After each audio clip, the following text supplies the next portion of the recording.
I wanted to say that because of my education and the era I came out of, which is sort of the activist 60s,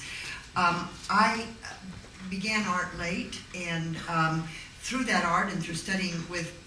Judy Chicago, a feminist activist, and Alan Capro, a performance and happenings artist, I had been launched on a project that really was, I think, in a way, as complete as I could get it through the Oakland project. So the project began in the mid-70s with something I did called 3 Weeks in May, and ended around 2001 with the last of 10 years of projects in Oakland. And I would say that project is to look at the intersection between politics, performance, and publics. And that in that looking, it's to understand,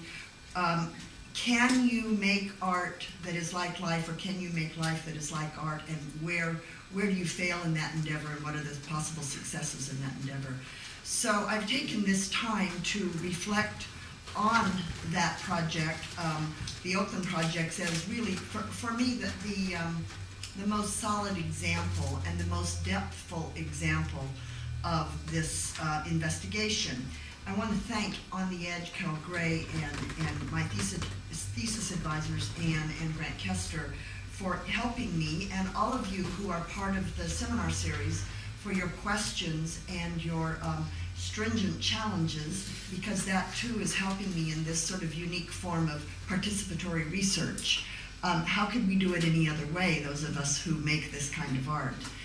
The second part of this research is an interview process I'm doing now in Oakland with between 40 and 50 people that I've worked with during those 10 years. And they range from kids that were 15 when I began working with them to kids that are, to people who were mayors at the time I began working with them. So looking back on this trajectory, one of the things that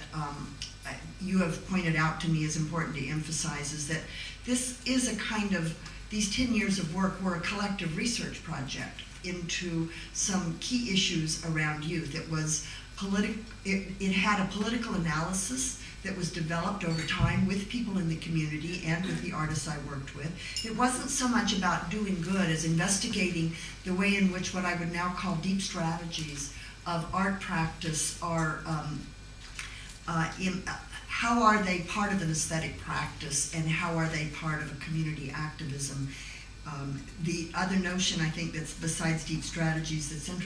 interesting to me now is what I would call embeddedness or embedding change in ongoing institutions. We do understand that we embed change in the lives of people we work with, but that issue of changing the police department, the school system, and so on is an infinitely more complex process.